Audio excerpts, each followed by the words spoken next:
Okay, Hello, well, humans. Your hair looks cute. thank you. I think I'm gonna grow it out for a little bit until I get tired of it, and I'm gonna have to do something with the sideburn situation here, because It that's a is. little bit much. It's getting a little anime. So that's probably gonna go, but then I'm gonna let the rest of it grow for a bit. My ideal, that's a little Aeon flux for me. Thank you. Only if you make it like whoosh. You know how my hair grows. You know that would happen. But my plan, hopefully, if I don't get sick of it and shave it again, is to grow out at least the top long enough that I can do cool Viking braids with it. Nice. We'll see how that goes. That's been needing to happen. Do you remember? I don't even remember who illustrated it, but there used to be a children's book about a mountain goat whose horns grew so long they like dragged on the ground, and then he like invented skiing or some shit. Yes. Yeah, What because was that? he skied on his horns. I don't know what that was though. I don't either. I just have that picture in my head, and I'm like, it wasn't quite Stephen Kellogg, it wasn't quite Wallace Tripp, but it was somebody with that kind of cartoony, lively illustration going on, and I haven't. Hey, interwebs, if you know what I'm talking about, let us know. I'm searching for it just to see if I can find it. I did a search for like picture book mountain goat giant horns, and it came up nothing. So maybe I was being too specific. See, what I did a search for was Mountain Goat Invents Skiing children's book. And I found it. It's called Buford the Little Bighorn, and it's by a guy named Bill Peet. Bill Peet! Of course it's Bill Peet. I keep echoing. That's kind of weird. I don't hear it. It only happens when I shout, so I will try to avoid shouting. I will not make any sibling comments. The other thing I was going to tell you about is that this looks like a pizza pocket, but it's not. What is It's it? full of curry. You can get them at Trader Joe's. They're called Kati pouches. It's a potato and chickpea curry. That sounds so freaking good. Pack of two for like $2.49. I've been doing I've been doing really, really well with not eating wheat. Like my gut is so much happier. Wow. I'm sorry, I forgot. It's you should make a potato and chickpea curry. That part has no wheat in it. Right? And I can eat it with like potato crisps or something. Just for that sense of Crunch. I was going to tell you that with Jason redoing all the lighting upstairs, he was asking me whether I wanted a third recessed light in that place where the hallway and the living room and the front hall and the dining room all connect. It's like a little foyer area, very informal, and it's not that big, but I think it's like 7 feet by 7 feet. And I was like, actually, what I would really love to see here is like an accent light. And he was like a chandelier. And I was like, something a little higher than a chandelier because it's a walking area. And he's like, well, we're not going to put another boob on the ceiling because of what we've been replacing. Are those? I mean, fine, I guess. Right? I'm like, yeah, those are ugly, but there's a lot of options. So today we were at Lowe's and I was like, let's just look because we could do a recessed light there, or we could check and see if there's something we like. And I was like, I like that one. I like that one. That one's an icosahedron because it was strips of metal forming a 20-sided figure. And he was like, yeah, that one.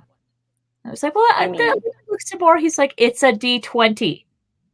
Like, you are right. It is a D20. We shall buy the D20 and we shall attach it to our ceiling and it shall be epic. I was trying not to be pushy about it, but he's like, nope, that's that one. Like, I mean, if I owned a ceiling, I would want a D20 on it. Yeah, it's absolutely called for. It was one of those moments of like, I didn't realize this needed to belong to us until I saw it, and now I know. Now you know. turning off my Oh, camera no. just a sec, but I'm still here. Okay. They're still here. Don't say it. So, yes. And then we thought the kids would be all like, wow! And they look at it and go, eh. We haven't put it up yet, but we brought home the box and we're like, look, an icosahedron. And they were like, okay. Okay, here's the thing. Your kids are teenagers. Yeah. Teenagers are too young to get excited about lamps. Yeah. As a person in their 30s, that's really fucking cool. I'm very jealous. I wish I owned a ceiling. Someday when you own a ceiling, we shall get you an icosahedral lamp to put on the ceiling.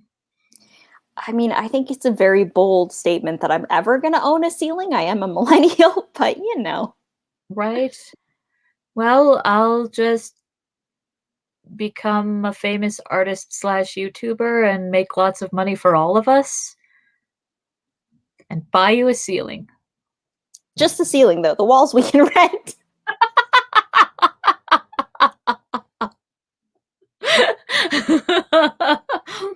A chunk of drywall with ceiling texture on it. Here. Thanks. In the tone of that kid from The Vine. An avocado. Thanks. A ceiling. Thanks. Oh, we've been watching WandaVision. It's so good. See, I watched the first episode because I know that many cool things are supposedly happening. But the problem is they made it so spot on as to a sitcom that I couldn't watch it because I can't stand sitcom humor. Oh, no.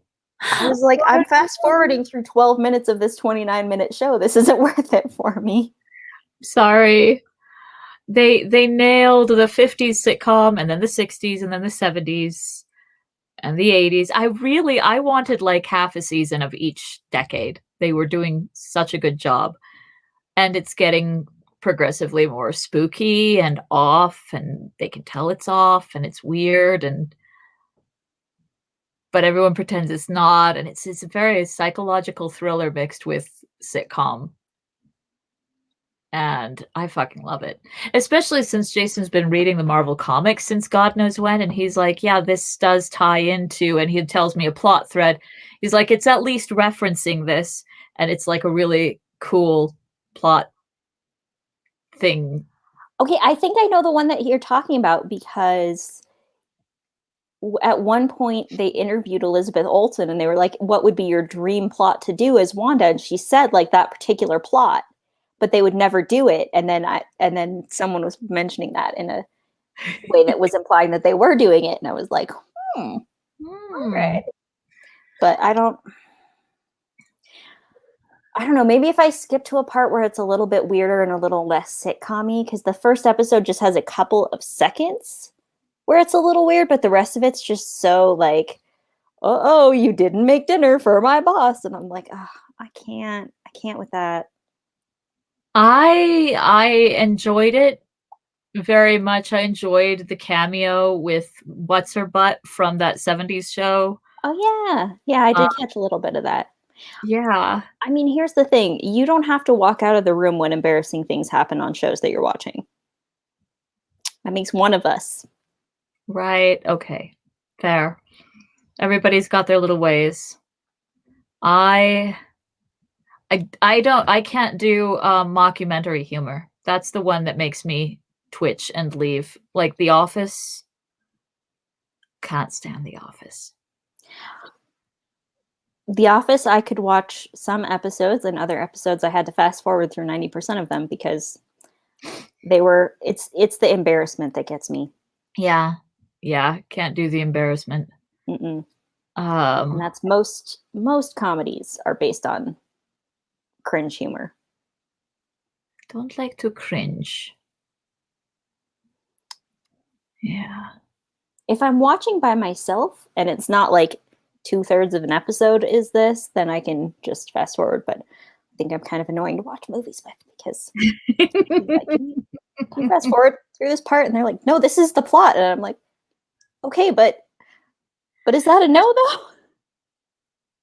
It's got to run in the family. Remember how we all hated the scene where Felicia gets beat up in Cooper Petey and Priscilla so much we had a VHS tape that we fast forwarded through that scene so many times it broke. Like it started, it was just static. We censored it with our fast forwardage. No loss in my opinion. No. Although I wouldn't call that secondhand embarrassment so much as like transphobic violence. Yeah. Which is also not a thing I like to watch. We don't like watching violence. Or we also don't like transphobic humor, which is what that scene that we fast forward through in Victor Victoria is. Also just him being super fucking creepy. So creepy. So creepy. And it's such a good story without that scene. Right. They could have just completely taken that out. That if they had just taken that out but they had to put it in so that they could no homo him, which is the whole thing. But like if they had just taken it out and he had been okay, and if he'd been like, I don't care, and actually not known, that would have been perfect. So that's how we watch it. That's our headcanon. Indeed. When I made Sandy and Nick watch it, and we fast forwarded through that scene, and then if you do, also most of the movie is just King Marchand's big gay crisis. Which is, I can live with that. It's pretty great. Yeah. I've never known whether it was an insult or a compliment when his buddy is like, how could you, King? We were kids together. And King said, yeah, that probably had something to do with it. Does he mean, yeah, I thought you were hot? Or, yeah, that's why I'm so twisted? Let's not dig into that too far. Let's leave that firmly in the 60s, 80s. There we go. Early 80s. 85. 85 trying to do the 1920s, so you were right on average. I didn't realize as a kid that Dirty Dancing was supposed to be a period piece. I'm like, but it's so 80s. All the styles, all the hair. Yeah, well, that's like the whole thing with any kind of historical costuming. It's like, I mean, you watch a lot of historical costuming channels, you start to see that. Did you happen to see or watch Abby Cox's video about corsets and 500 years of corsets and bras? No, I meant to. I saw that it existed. I haven't done it yet. I had been putting it off and I watched it today and it is delightful. She made it in a fit of spite because one of her videos got reported for nudity and demonetized because she leaned over to talk to the camera and you could see her cleavage. And so she got it reversed, thankfully, because she was like, excuse me, like I wasn't nude. What are you talking about? Yeah. But so then she was like, okay, I'm going to make a 30-minute video and we're going to talk about boobs. I'm going to show you lots of historical cleavage and you can't do anything about it, YouTube. That's right. That's great. Highly recommend. She also, I am pretty sure, went to Urban Dictionary and found every possible euphemism for boobs and just went through all of them at various points in the video. Yeah. So at this point, you wanted your Lucy and Ethel up right underneath your chin.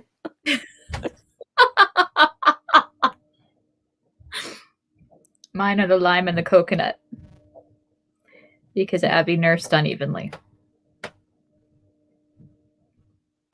They used to be Harpo and Chico. I'm aware, and I hate that I have to say that, but I am. But I don't know if the internet wanted to be. Well, now they are.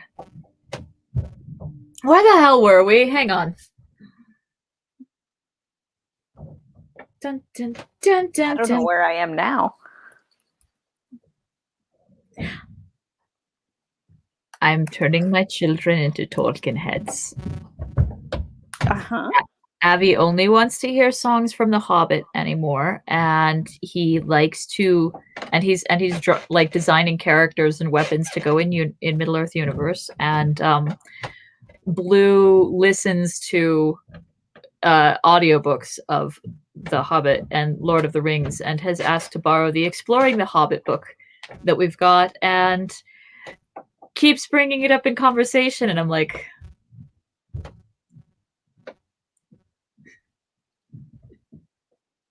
I made him laugh so hard he cried the other night because he brought it up about something like blah blah blah reminds me of Tolkien, and I was like, you will soon find that everything reminds you of Tolkien. He's like, yeah. And then at dinner, Jason mentioned that Lionsgate may or may not be bought by Disney, and now everything is going to be owned by Disney. And I turned to Blue and went, every day more people is going into Mordor. Soon the whole world will be inside. Wait. Okay, I was gonna knit, but I have a better thing to do now. So thanks for that. Sure?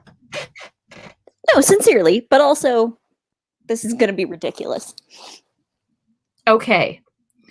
I can't wait. Sketchbook.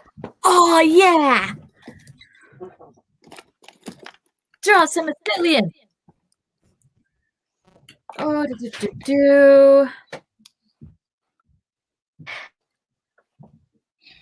Okay, I don't have a cool setup like you do for people to be able to see what I'm drawing, so we'll just do our best here. There we go. Nice.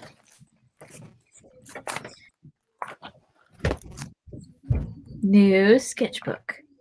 Love a new sketchbook. Oh, it's not new. It's like halfway used. I just flipped to a new page. Check. Okay, I need some reference images. Don't worry, we won't get demonetized. I know.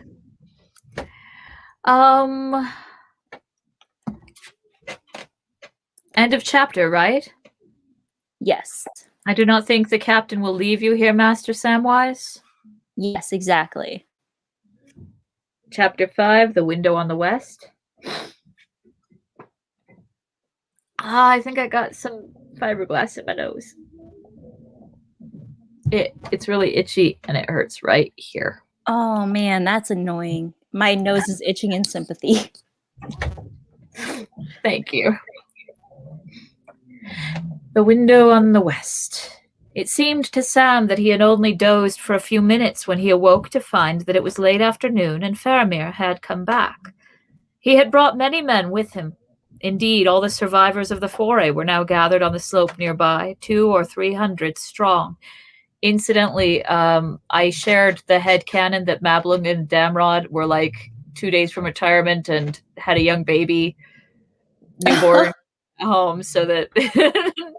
and now there's family headcanon. Nice. They sat in a wide semicircle, between the arms of which Faramir was seated on the ground, while Frodo stood before him. It looked strangely like the trial of a prisoner. Sam crept out from the fern, but no one paid any attention to him, and he placed himself at the end of the rows of men, where he could see and hear all that was going on. He watched and listened intently, ready to dash to his master's aid if needed. He could see Faramir's face, which was now unmasked. It was stern and commanding, and a keen wit lay behind his searching gaze, because he's perfect. Yes, this episode, by the way, I did title Captain Perfect.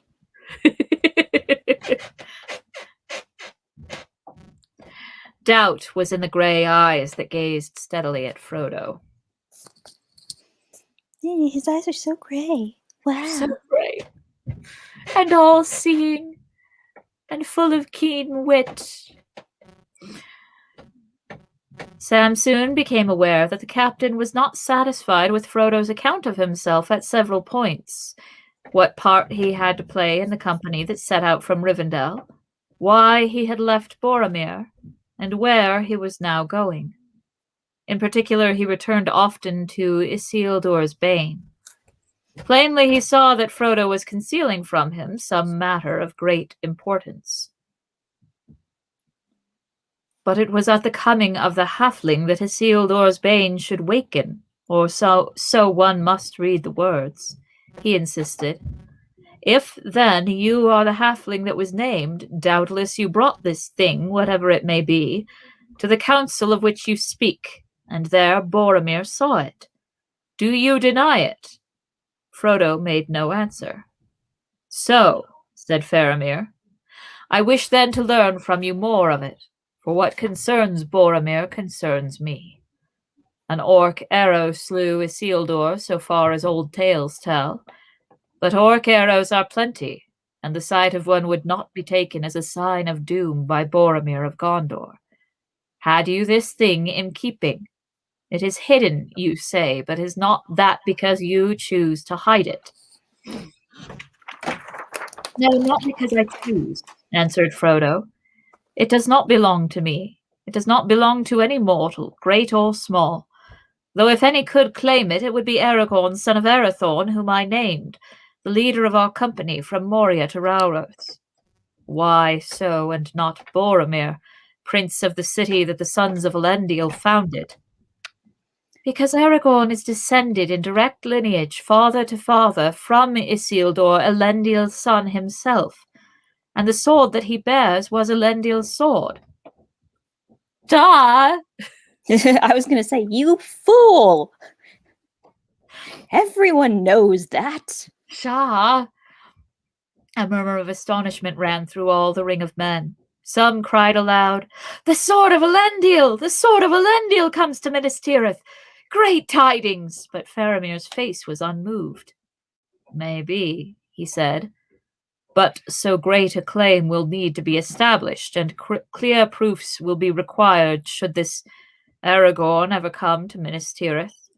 He had not come, nor any of your company, when I set out 6 days ago. Boromir was satisfied of that claim, said Frodo. Indeed, if Boromir were here, he would answer all your questions. And since he was already at Rauros many days back, and intended then to go straight to your city, if you return, you may soon learn the answers there. My part in the company was known to him, as to all the others, for it was appointed to me by Elrond of Imladris himself before the whole council. On that errand I came into this country, but it is not mine to reveal to any outside the company. Yet those who claim to oppose the enemy would do well not to hinder it. Frodo's tone was proud, whatever he felt, and Sam approved of it, but it did not appease Faramir. So, he said, you bid me mind my own affairs and get me back home and let you be. Boromir will tell all when he comes. When he comes, say you. Were you a friend of Boromir? Vividly before Frodo's mind came the memory of Boromir's assault upon him, and for a moment he hesitated. Faramir's eyes watching him grew harder. Boromir was a valiant member of our company, said Frodo at length.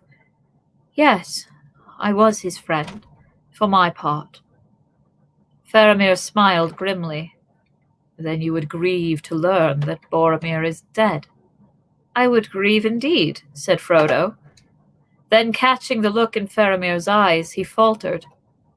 Dead, he said. Do you mean that he is dead and that you knew it? You have been trying to trap me in words, playing with me? Or are you now trying to snare me with a falsehood? I would not snare even an orc with a falsehood. Because it's so perfect. Look at me, said Faramir. How then did he die, and how do you know of it, since you say that none of the company had reached the city when you left?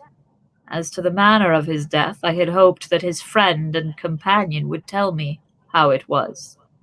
But he was alive and strong when we parted, and he lives still for all that I know, though surely there are many perils in the world. Many indeed, said Faramir, and treachery not the least. Okay, look. Yeah.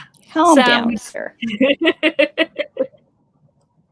Sam had been getting more and more impatient and angry at this conversation. These last words were more than he could bear. Bursting into the middle of the ring, he strode up to his master's side. "Begging your pardon, Mr. Frodo," he said, "but this has gone on long enough. He's no right to talk to you so, after all you've gone through, as much for his good and all these great men as for anyone else. See here, Captain." He planted himself squarely in front of Faramir, his hands on his hips, and a look on his face as if he was addressing a young hobbit who had offered him what he called sauce when questioned about visits to the orchard. There was some murmuring, but also some grins on the faces of the men looking on. The sight of their captain sitting on the ground and eye to eye with a young hobbit, legs well apart, bristling with wrath, was one beyond their experience. "See here," he said. "What are you driving at? Let's come to the point before all the orcs of Mordor come down on us. If you think my master murdered Boromir and then ran away, you've got no sense. But say it and have done, and then let us know what you mean to do about it. But it's a pity that folk as talk about fighting the enemy can't let others do their bit in their own way without interfering. He'd be mighty pleased if he could see you now. Think he'd got a new friend, he would." "Patience," said Faramir, but without anger. "Because he's perfect." Yeah. I'm so perfect. I'm not even going to get mad at you about this. Do not speak before your master, whose wit is greater than yours. Ooh, Faramir. You know what, sir? All right, I take it back. You are being mean to Sam. That means you are not perfect, and I will not allow it. "And I do not need any to teach me of our peril. Even so, I spare a brief time in order to judge justly in a hard matter. Were I as hasty as you, I might have slain you long ago. For I am commanded to slay all whom I find in this land without the leave of the Lord of Gondor. But I do not slay man or beast needlessly, and not gladly even when it is needed. Neither do I talk in vain, so be comforted. Sit by your master and be silent." Sam sat down heavily with a red face. Faramir turned to Frodo again. "You asked how do I know that the son of Denethor is dead? Tidings of death have many wings. Night oft brings news to near kindred, 'tis said. Boromir was my brother." A shadow of sorrow passed over his face. "Do you remember aught of special mark that the Lord Boromir bore with him among his gear?" "He bore a horn among his gear. Ask me how I know."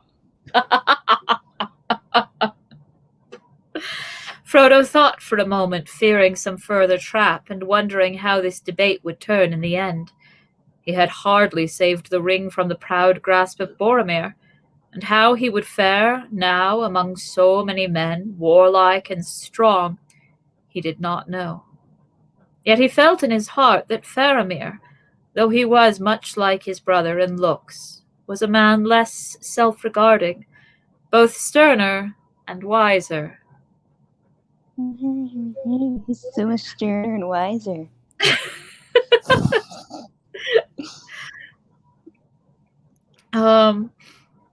"I remember that Boromir bore a horn," he said at last, "among his gear."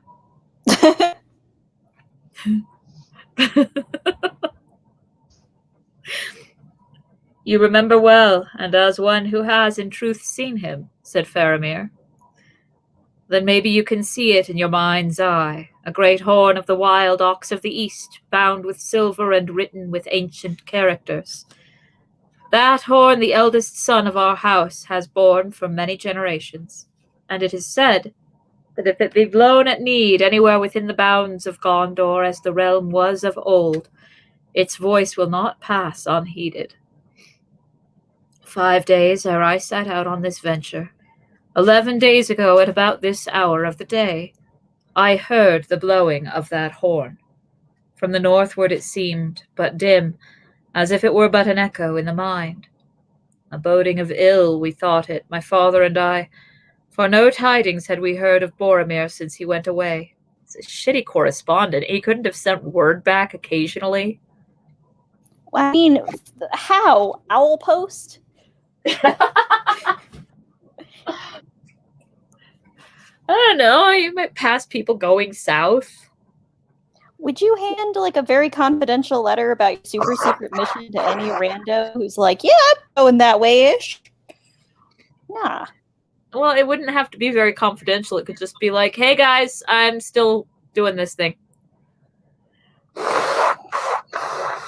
Yeah, you know Boromir. It would have been more than that. Been like, hail to my father, Denethor, chief among the blah, blah, blah. Like, he couldn't have helped himself. Oh, he would have been braggy, too. Today I lost my horse because it couldn't handle the cold water of the ford that I went through naked with my clothes on my head. I don't remember that scene. When he got to Rivendell, he said he'd forded many rivers and traveled 100 days, and he... Yeah, I just don't remember the part where he was naked for it. At a fort, I think, but I can't remember whether that's accurate.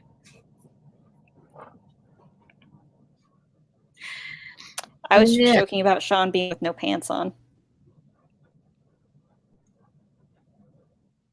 Anyway. Take your time.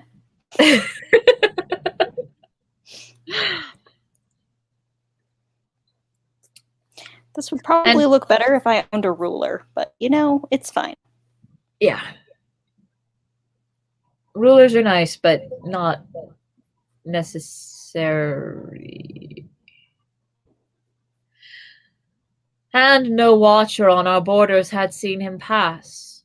And on that third night after, another and a stranger thing befell me. I sat at night by the waters of Anduin in the grey dark under the young pale moon, watching the ever-moving stream, and the sad reeds were rustling. I can tell he's feeling a great amount of pressure, time pressure. Yeah, right? We got to get moving, but first let me tell you how sad the reeds were. So pretty damn sad. So sad. And the moon was setting. Don't forget about the moon. I would never. So do we ever watch the shores nigh Osgiliath, which our enemies now partly hold, and issue from it to harry our lands? But that night all the world slept at the midnight hour. Then I saw, or it seemed that I saw, a boat floating on the water, glimmering grey, a small boat of a strange fashion with a high prow, and there was none to row or steer it. You know what this always makes me think of? Did you ever read the Narnia books? Only some of them.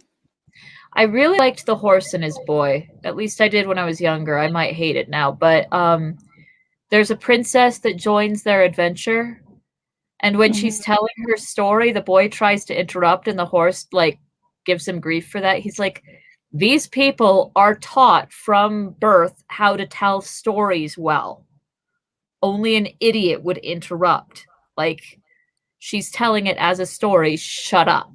And that's what this makes me think of. Maybe Faramir was one of those royal children trained in the art of telling a story rather than just relaying information. Yeah, that checks out. Sure. Nah. Then I saw, or it seemed that I saw, a boat floating on the water, glimmering grey. A small boat of a strange fashion with a high prow, and there was none to row or steer it. Sorry about the overlap. An awe fell on me, for a pale light was round it. But I rose and went to the bank. Aw. That was my second choice. Then the boat turned towards me and stayed its pace and floated slowly by within my hand's reach, yet I durst not handle it. It waded deep as if it were heavily burdened, and it seemed to me as it passed under my gaze that it was almost filled with clear water, from which came the light, and lapped in the water a warrior lay asleep. A broken sword was on his knee. I saw many wounds on him. It was Boromir, my brother, dead. I knew his gear, his sword, his beloved face. One thing only I missed, his horn. One thing only I knew not, a fair belt as it were of linked golden leaves about his waist. Boromir, I cried, where is thy horn, really? That's what she said. Okay. Yeah. Whither goest thou? O Boromir! But he was gone. The boat turned into the stream and passed glimmering on into the night. I was really happy in the movies when they added that bit back in. Not him telling it, but the dream sequence itself. Yeah, I think that was a good choice. Dream-like it was, and yet no dream, for there was no waking. And I do not doubt that he is dead, and has passed down the river to the sea. Alas, said Frodo, that was indeed Boromir as I knew him, for the golden belt was given to him in Lothlorien by the Lady Galadriel. She it was that clothed us as you see us, in elven grey. This brooch is of the same workmanship. He touched the green and silver leaf that fastened his cloak beneath his throat. Faramir looked closely at it. It is beautiful, he said. Yes, 'tis work of the same craft. So then you passed through the land of Lorien. Lorelin Doranan it was named of old, but long now it has lain beyond the knowledge of men, he added softly, regarding Frodo with a new wonder in his eyes. Much that was strange about you I begin now to understand. Will you not tell me more? For it is a bitter thought that Boromir died within sight of the land of his home. No more can I say than I have said, answered Frodo, though your tale fills me with foreboding. A vision it was that you saw, I think, and no more. Some shadow of evil fortune that has been or will be. Unless indeed it is some lying trick of the enemy. I have seen the faces of fair warriors of old laid in sleep beneath the pools of the dead marshes, or seeming so by his foul arts. Nay, it was not so, said Faramir. Way to pass over the dead marshes, Faramir, like you what? Right. Like you're kind of missing the lead here, buddy. It was not so, for his works fill the heart with loathing, but my heart was filled with grief and pity. Yet how could such a thing have happened in truth? Asked Frodo. For no boat could have been carried over the stony hills from Tol Brandir, and Boromir purposed to go home across the Entwash and the fields of Rohan. And yet how could any vessel ride the foam of the great falls and not founder in the boiling pools, though laden with water? I know not, said Faramir. But whence came the boat? From Lorien, said Frodo. In 3 such boats we rowed down Anduin to the falls. They also were of elven work. You passed through the hidden land, said Faramir, but it seems that you little understood its power. If men have dealings with the mistress of magic who dwells in the Golden Wood, then they may look for strange things to follow. For it is perilous for mortal man to walk out of the world of this sun, and few of old came thence unchanged, 'tis said. Boromir, oh Boromir, he cried. What did she say to you, the lady that dies not? What did she see? What woke in your heart then? Why went you ever to Lorelin Doranan and came not by your own road upon the horses of Rohan riding home in the morning? You know, Gimli would fight you for that kind of talk, sir. Right? Also, Also, I'm just seeing him like declaim in a Shakespearean way while his men are like, yeah, he does this. He's declaiming again, Philip. All right, I'll get those.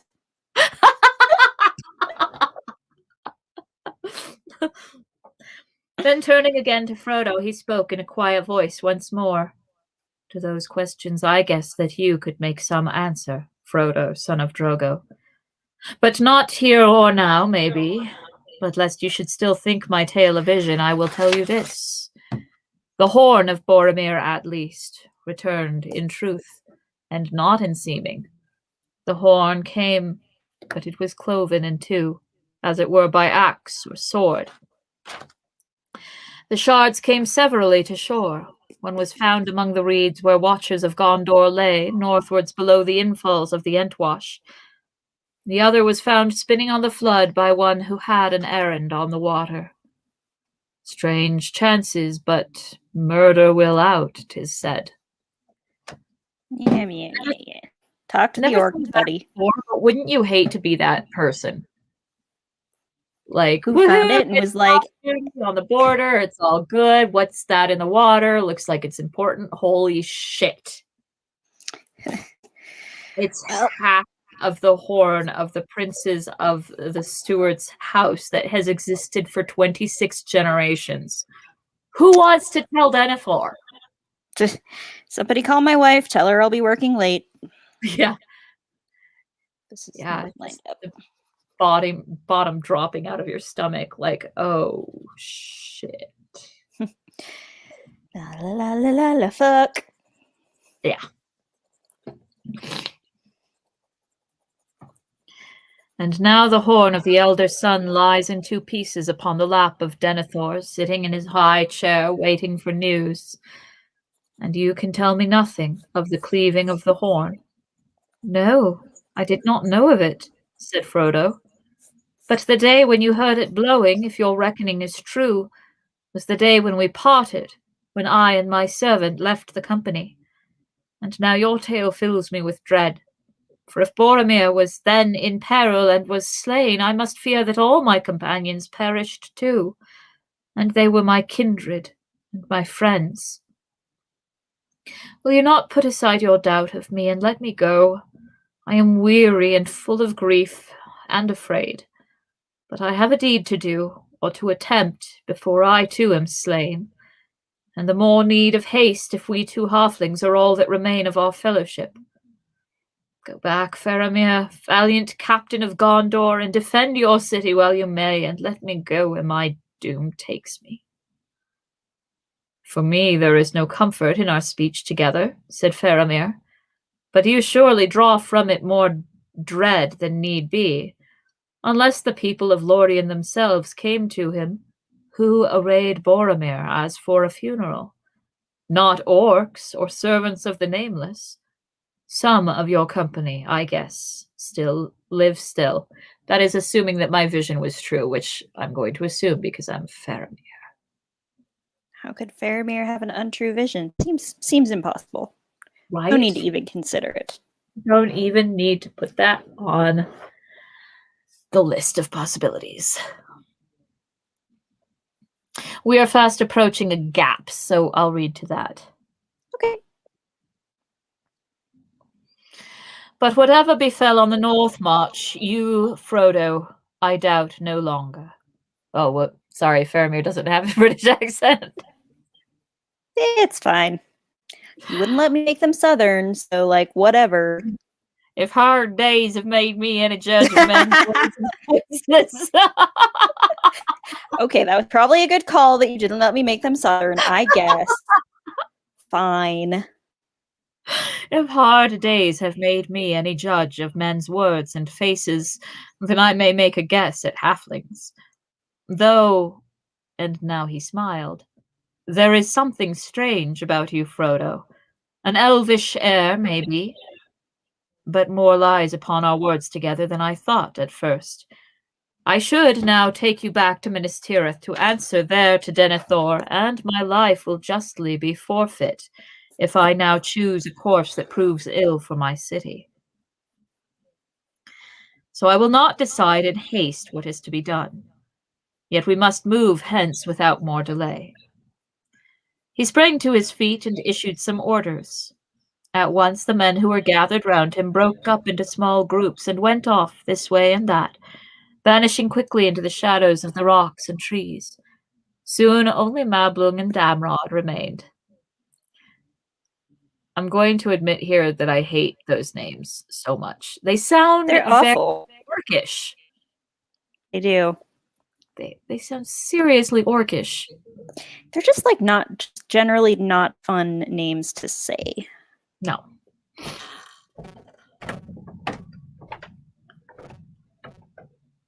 Now you, Frodo and Samwise, will come with me and my guards, said Faramir. You cannot go along the road southwards if that was your purpose.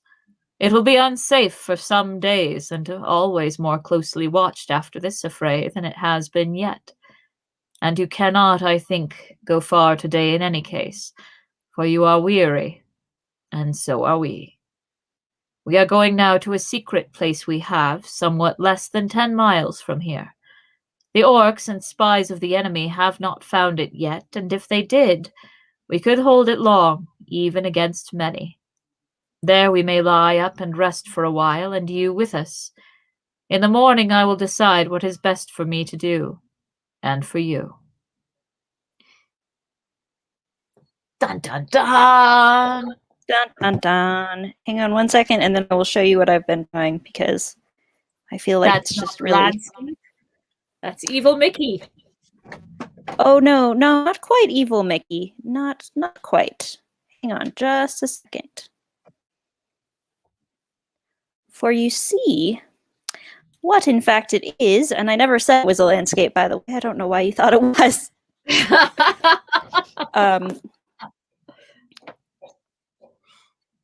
I think because I mentioned that Blue was drawing landscapes of Middle-earth. Oh yes, yeah, that's probably why. Okay, hang on. Gotta get it just right before I turn it around. Turn around. Mickey.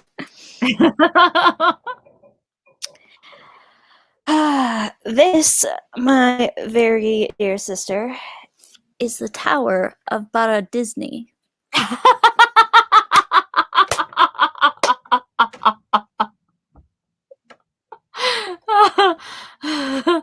Oh my god, that's terrible. I love it.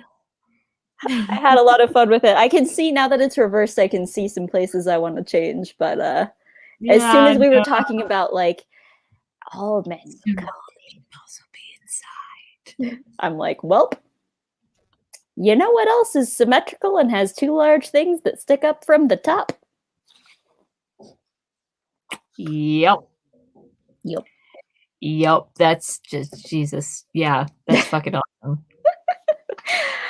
Oh, hopefully, unlike my Moria drawing, I'll finish it up someday. Although I did actually finish it, I just didn't wreck it. Did I ever show you the final? No. I remember it being in progress. Did you ever see you watch Epic Rap Battles, right? Of history? Yes. Did you watch Jim Henson versus Stan Lee? Yes, I did. It's one of my favorites, but it's a very similar. Ooh.